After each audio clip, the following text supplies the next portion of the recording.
Hey guys, Jack Spirko here with another episode of Miyagi Mornings, episode 3 to be exact. Remember, we'll be doing these every day at least through the end of the year. I probably will keep doing them if you guys keep watching them, commenting on them, and sharing them. I do this because as a podcaster, I'm putting out an hour and a half of content a day on average, and not everybody has time for that. And not everybody can share a podcast like that with somebody and get them to listen. So I figured if you have something like this, maybe you can share it with those resistant people in your life and get them to listen to the one subject that they might be interested in and maybe get open up to this entire concept of lifestyle design preparedness, resiliency, and non-brittleness that we teach at TSP. Anyway, today's subject is on diet and nutrition. It involves ketogenic dieting and it involves gardening, so you know I'm going to love it. But before I do that, I just want to let you guys know what the podcast will be about today. You know, I keep saying about the cities, get out, get out, get out, get out. I have a guest who did get out. And instead of telling me why it's such a bad idea, I thought it'd be a great idea to bring somebody on who was living in the city, figured out how to get out, got out, and what it has done to change his life for the better. That episode will go live today, sometime around 3 or 4 o'clock. Look at the date of publication because I could be speaking to you from the past. All right, now here's the question that I had today.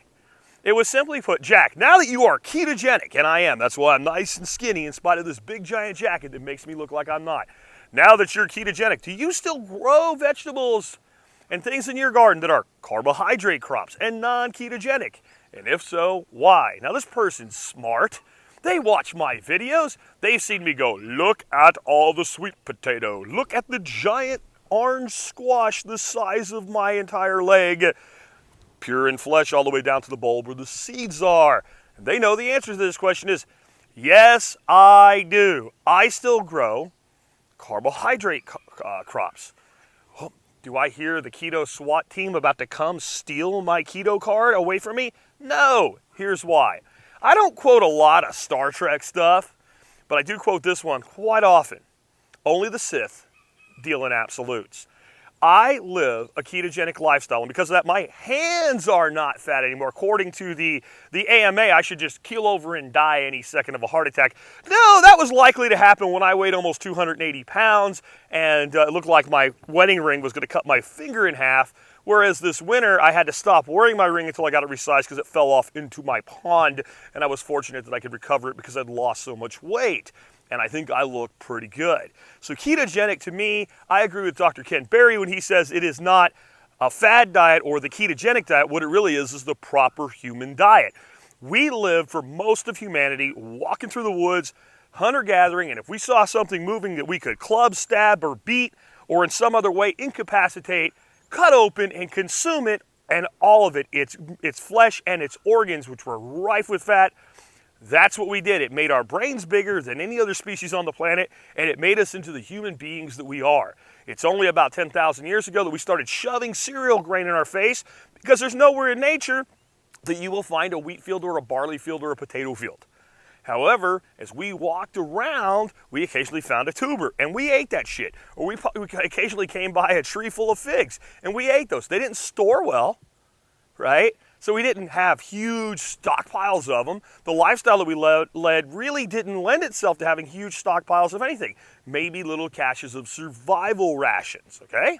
That's one reason I do this, because it mimics what we did with the proper human diet. I don't go to the store and buy carbohydrate crops. I grow some. That means I get some and then they're gone. I also do it because they're a great survival ration. The sweet potato and the squash that I grow, the neck pumpkins, those store with no refrigeration for half a year, at least. And I'm able to use them to grow more next year. So as a survivalist, I want a survival crop, something I can rely on if some other things fail. Next up, I was a purist while losing the weight, while being extremely obese, while having my lab results look like I was about to literally die, being in full-blown metabolic syndrome. And I think if that's where you are, if you are extensively overweight, you know, where you need to lose more than 20 pounds, no matter what your weight is, if you need to lose, not that will make you optimum, but you need to lose at least 20 pounds or you're gonna die. If you've been living addicted to carbohydrates your whole life, when you go keto, you should go Nazi keto. You absolutely should, for about 3 to 4 months, because you're an addict. Let me say it again. You are an addict. Sugar is addictive. When I went full on keto, what I did was I weaned myself off my drinking because I liked my drinks. So for about a week and a half, I had one drink at the end of the day. And I mean end of the day. Probably too late in the day for intermittent fasting and all, but it was my way of coping. Then I got on the LaCroix sparkling waters, and I drank no alcohol for 3 months. Zero. Maybe if we went to a restaurant, every third time I'd have one margarita. Usually I drank sparkling water. So I cleaned that up, and I was ultra keto. I had my little app on my phone. I have a whole series of videos you can look up. They're about 20 minutes long a piece, and it goes through everything. You can watch me change physically throughout this process. And I was regimented.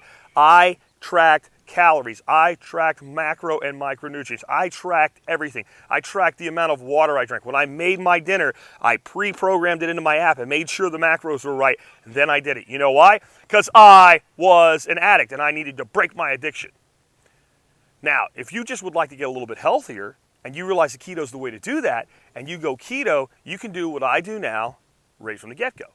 Maybe go a month before you do, but then you can just do it. What I do is this. About once every 2 to 3 weeks, I have something that's not quite keto. It's also not garbage. It's not a Twinkie. It's not a brownie. It's not any of that shit.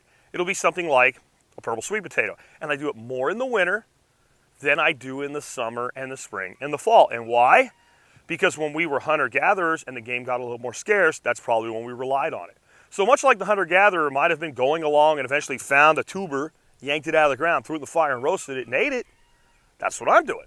So Sunday, one of my best friends is coming over with his wife. I'm going to make some amazing, totally keto sausage. It's elk sausage and rattlesnake sausage. Yes, I eat rattlesnake. And we're going to eat that together. And we're going to have some twice fried Japanese purple sweet potato. I'm going to have one pretty good sized potato. It's going to be split between 4 people. I'll do that. Will it knock me out of ketosis? Yes. And you know what? By the next day, I'll be back in.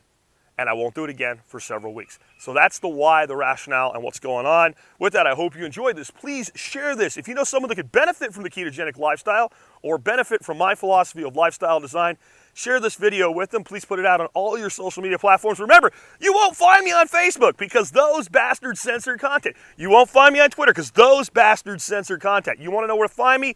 Go to thesurvivalpodcast.com, click on Get Social, subscribe to this channel, click the alerts, and hey, you know what? This is good on YouTube. It'd be better if you were over watching it on Odyssey where it's on the blockchain and no one can ever take it away. And don't think they won't. Trust me, the American Medical Association doesn't like the truth that we're spewing on this dietary thing. More on that in the future. Take care.